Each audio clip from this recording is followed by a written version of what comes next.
Oh, I brought a book. I brought two books, ladies and gentlemen, because I was going to speak either about the Lessons Learned of Reconciliation Commission, or I was going to talk about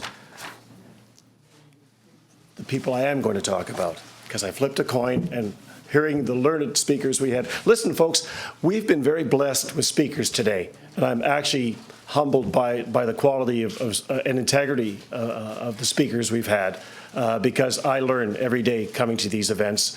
I learn not just for Tamils, I learn not just because I'm Polish-Canadian, whatever I am, I learn as a human being about the fragility of human rights and the need to always fight for those rights. The easiest thing in the world to do is what I'm going to do next, which is going to read out a litany of evil and misconduct and error, which is translated to any government action in some books, because that's what governments do. They are fragile, they make mistakes, and they move at snail's pace. Having said that,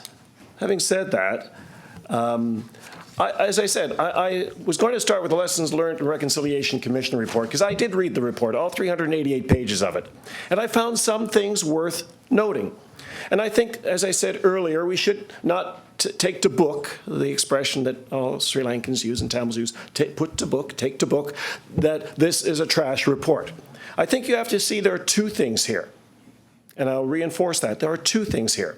There is the Lessons Learned and Reconciliation values, which are somehow abstracted from a war, and then there's a war.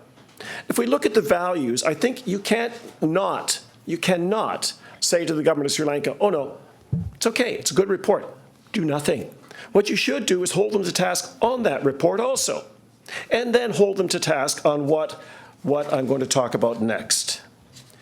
First, let's look at the report, because I have problems with the report, as we all do, but I want to comment, other than the good things in the report, let's look at the authors of the report. If you look at Mr. Palekara, was Sri Lanka's permanent, and I do get the names wrong. Understand, folks, my first name is Kazimierz. I have two Z's in my name, so I beat every Tamil in the room. Right? So the Sri Lanka's permanent representative to the UN defended the actions of the Sri Lankan military during the final months of the war. He's one of the authors of the Lessons Learned Reconciliation Report. Another one is Mr. Pereira, the legal advisor of the foreign minister during the period investigated by the report. Gosh, a lawyer having to attack his own work. I think that's an anomaly.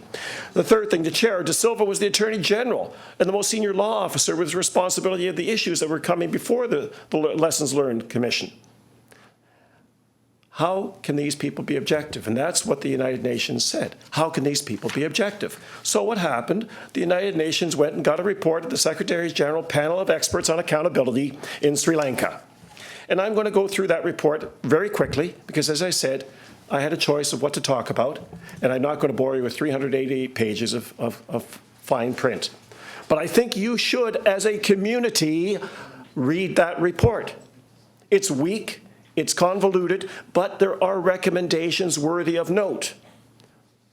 When someone offers you something, read it, accept it, then hold them to task on it. Okay, now let's go to the fun part, which is not a fun part, which is the horrific part, the war. The panel's work revealed a very different version of the final stages of the war than maintained to this day by the government of Sri Lanka. It found credible allegations, a quote, which, if proven, indicated that war crimes and crimes against humanity were committed by both the Sri Lankan military and the Liberation Tigers of Tamil Eelam. The panel concluded the conduct of the war represented a grave assault on the entire regime of international law, designed to protect individual dignity during both war and peace. We're not just talking about an incident where a soldier sort of goes off the deep end and shoots a prisoner.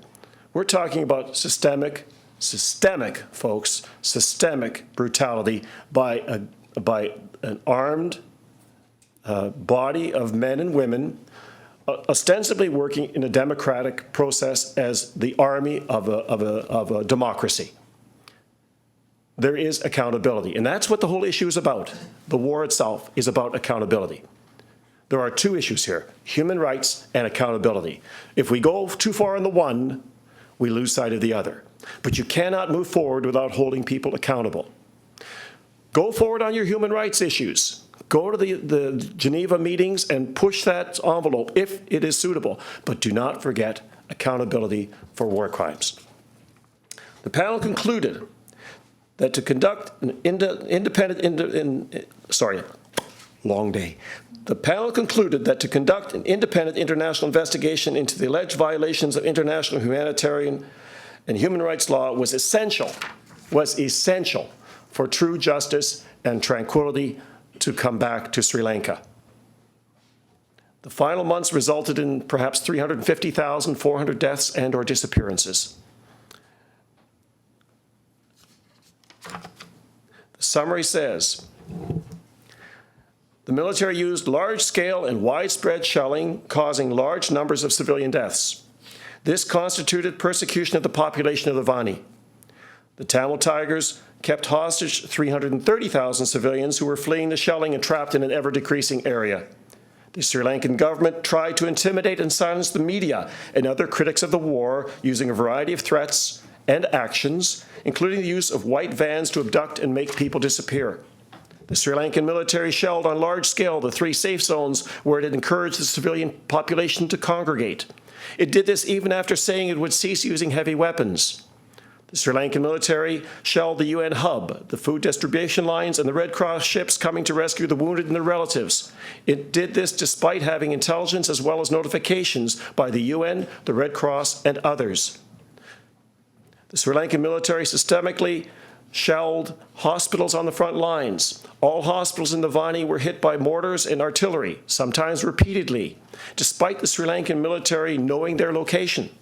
The Sri Lankan government systematically deprived civilians in the conflict zone of humanitarian aid, and in the form of food and medical supplies, adding to their suffering. The government deliberately underestimated the number of civilians in order to deprive them of humanitarian aid. The Sri Lankan government subjected the civilians who managed to escape the conflict zone to further deprivation and suffering. Screening for Tamil Tigers took place without any transparency or external scrutiny. Some of those separated by the screening were summarily executed while women were raped. Others simply disappeared. On the other side of the coin, the Tamil Tigers refused to allow civilians to leave the conflict zone and kept them as hostages. The civilians were sometimes used as human shields. The Tamil Tigers forcibly recruited members during the whole civil war, but this intensified during the final stages of the war. Some of the recruits were as young as 14. The Tamil Tigers forced civilians to dig trenches, risked making them look like combatants. The Tamil Tigers kept on fighting even when it became clear they'd lost in order to save the lives of their leaders.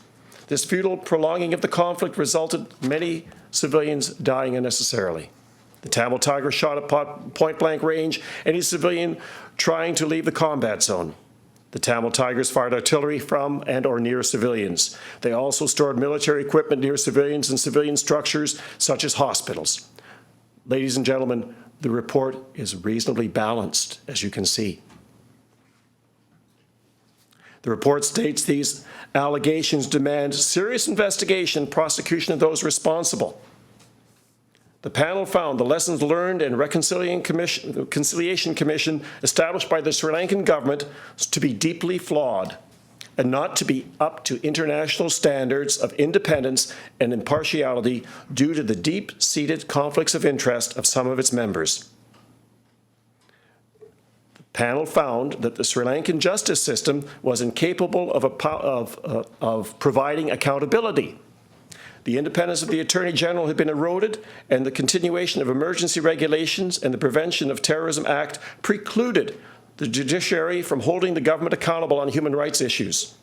Military courts and other domestic institutions were also incapable of providing accountability.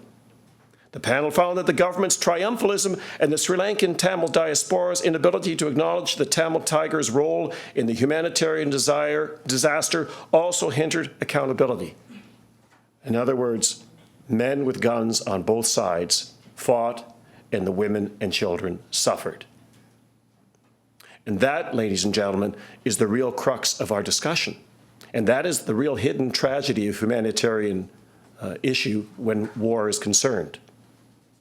The men fight, and the women and children suffer. I believe the Lessons Learned Commission attempts to identify serious human rights problems in Sri Lanka, but falls dramatically short of fully addressing war crimes and crimes against humanity and other violations of the laws of war, both by the government of Sri Lanka and its military and the Tamil Tigers. Until an international independent accountability mechanism is created to investigate whether government forces and the LTTE breached international law, committed war crimes, and crimes against humanity in the last months of the war, the groundwork laid for lasting peace and humanitarian justice in Sri Lanka will be forever tenuous. Amid the ghosts of the innocent, anonymous victims of this terrible conflict lie the seeds for either lasting peace or continued turmoil. And that, ladies and gentlemen, is indeed the greatest tragedy to befall the place we call serendipity, the Golden Island. I thank you.